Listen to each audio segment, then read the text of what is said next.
Assalamualaikum warahmatullahi wabarakatuh. Jumpa lagi di channel Gading Prima Dinata. Bagaimana kabarnya teman-teman semuanya? Tentu dalam keadaan sehat, semangat terus, bahagia bersama orang-orang yang Anda sayangi. Yang baru menemukan channel Gading Prima Dinata, mohon dukungannya keikhlasan hati dengan cara like, komen, share, dan subscribe agar saya lebih bersemangat untuk membuat video-video tentunya menarik, menghibur, dan bermanfaat.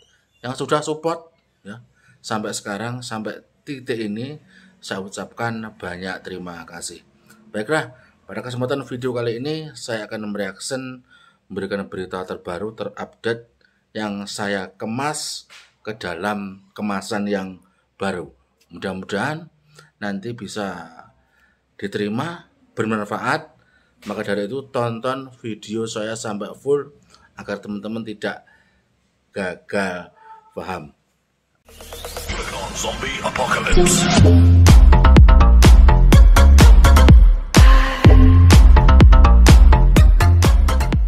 Sebetulnya yang kita sebut bahasa Indonesia itu kan diresmikan tanggal 28 Oktober 1928. Itu di Indonesia disebut pengangkatan, diangkat dari sekian bahasa. Indonesia itu punya 700 lebih bahasa, ya kan, yang kami sebut bahasa-bahasa daerah. Sudah. Nah, dari sekian bahasa itu mesti ada satu bahasa yang mesti jadi bahasa kebangsaan. Jadi standard. Ya. Nah, dari 700-an tadi, rakyat Indonesia pada waktu itu memilih bahasa Melayu karena bahasa Melayu itu sudah dikenal luas dan sudah dikuasai oleh orang Indonesia, bukan hanya orang Melayu, tetapi kan orang suku-suku lain juga, suku bangsa etnik lain juga di Indonesia dan mengasuh bahasa Melayu. Nah, itulah pilihannya, dan bahasa itu dijadikan bahasa perjuangan untuk membuat kemerdekaan. Nah, jadi kita gunakan bahasa itu untuk mempersatukan seluruh rakyat Indonesia sehingga kita dapat merdeka itu. Bayangkan kalau kita mau hitung, kita ratusan tahun dijajah oleh Belanda, kami terutama, Belanda juga, Portugis juga, ya, kemudian Jepun sebentar, ya kan, Jepang, kami katakan Jepun. Nah, apa sebab agak lama kita dijajah? Karena kita dalam perjuangan itu menggunakan bahasa yang berbeda-beda. Nah, itu tadi, karena berbeda itu antara satu etnik dengan etnik lain kan tak saling memahami. Nah, tapi begitu kita gunakan satu bahasa, dalam hal ini bahasa Indonesia yang diangkat dari bahasa Melayu tadi. Nah, pada 28 Oktober 1928, 17 Agustus, hanya 17 tahun, Indonesia merdeka. So, maksud Prof kat sini adalah bahasa Indonesia itu adalah sendiri bahasa Melayu. Tetapi di Indonesia. Diindonesiakan, ya kan, di Indonesia. Artinya secara kebangsaan, secara nasional, karena negara yang akan dibentuk ini namanya Indonesia, kita buat bahasa Indonesia namanya. Seperti dulu juga di Malaysia, awalnya kan ada yang menyebut bahasa Malaysia itu, nah kan bahasa Melayu itu. Nah, tapi kemudian Malaysia kan balik lagi ke istilah bahasa Melayu. Kalau Indonesia kan tetap pakai bahasa Indonesia. Karena apa tadi? Karena dia ada nilai-nilai perjuangan bangsa untuk merebut kemerdekaan. Nah, dan terbukti memang dalam perjuangan setelah kita merdeka pun dengan menggunakan bahasa itulah, alhamdulillah kan kita bergerak maju. Karena apa? Karena Indonesia, semua hal yang kita kembangkan di Indonesia di dalam negeri, termasuk mempromosikan Indonesia luar negeri pun, kita lebih mengutamakan bahasa Indonesia tadi itu. Kalau itu Indonesia mungkin boleh ditiru lah, ya, karena sehingga tidak ada satu orang pun orang Indonesia yang tak dapat atau tak boleh berbahasa Indonesia atau bahasa Melayu tadi. Hingga kan kalau orang yang mahu ke Indonesia pun mesti tahu bahasa. Mesti tahu.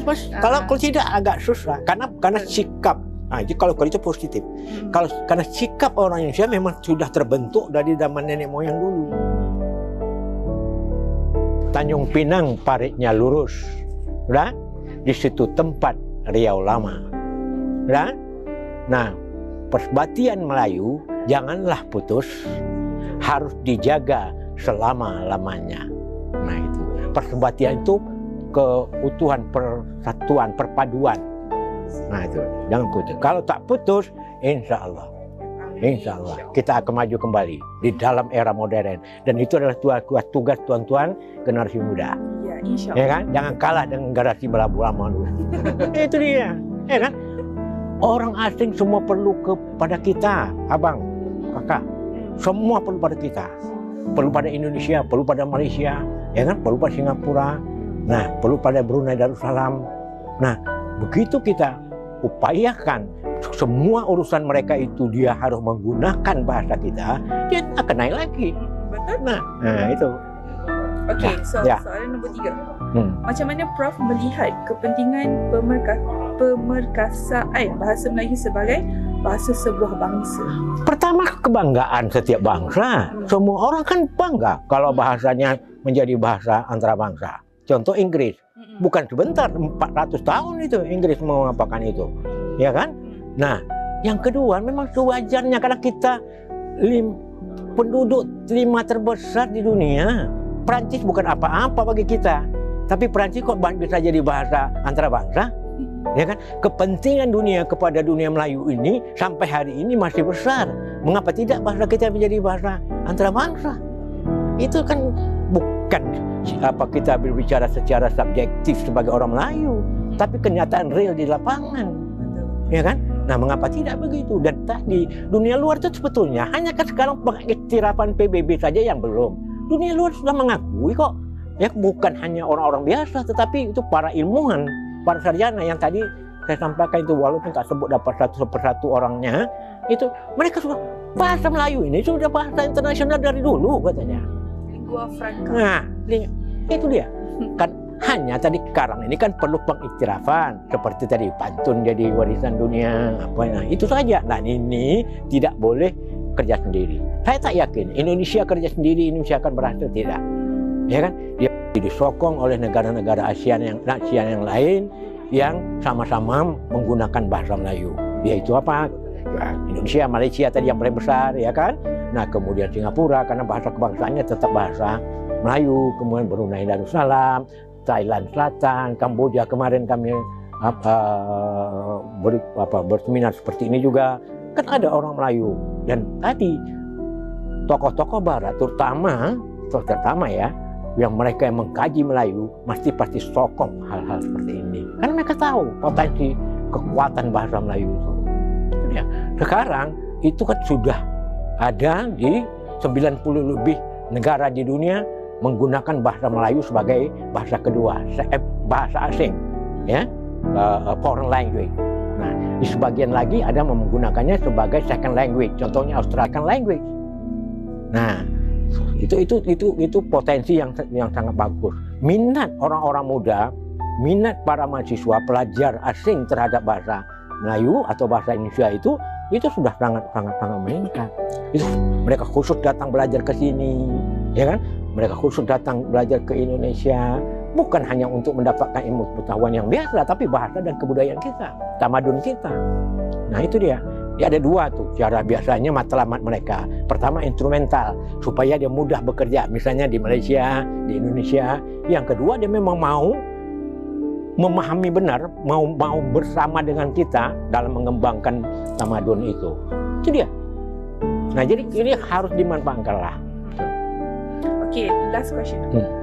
So, apa kesan jika orang Melayu dapat bersatu seperti suatu masa dahulu sebelum datangnya orang-orang yang luar yang memisahkan sistem bangsa Melayu di rantau ini? Kesannya kalau semua orang Melayu bersatu, okay, macam dulu, ya. Okay, lepas tu adanya datang orang luar untuk cuba memisahkan. Tak akan ada habis, tak akan dapat lagi di dunia yang sekian terbuka, ya kan? Dulu kan banyak tertutup, bukan semua hal sekarang orang boleh melakukan semau-maunya. Kalau sekarang kita punya sahabat-sahabat juga di luar negeri, ya kan, di luar negara kita. Nah, sekarang itu tadi intinya pada internal kita saja dulu.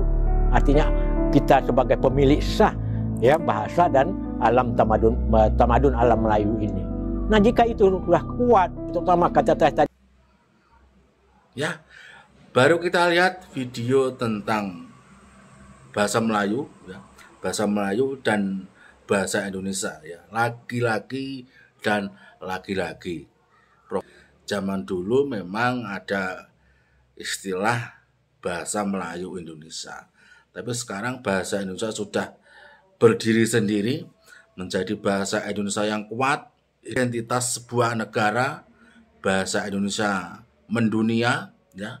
Mudah-mudahan nanti di kemudian hari ya bahasa Indonesia menjadi bahasa resmi di PBB ya.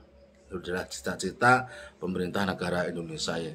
Tapi sekarang sudah dijadikan bahasa ke-10 ya, di UNESCO. Ada sebuah kebanggaan bagi bangsa Indonesia terkait bahasa Indonesia. Kalau untuk bahasa Melayu ya kita nggak tahu ya, mudah-mudahan nanti apakah bisa mengejar bahasa Indonesia yang semakin mendunia ya. Kita tunggu berita selanjutnya saja. Terima kasih teman-teman sudah menonton, semoga bermanfaat. Mohon maaf bila ada salah kata. Assalamualaikum warahmatullahi wabarakatuh.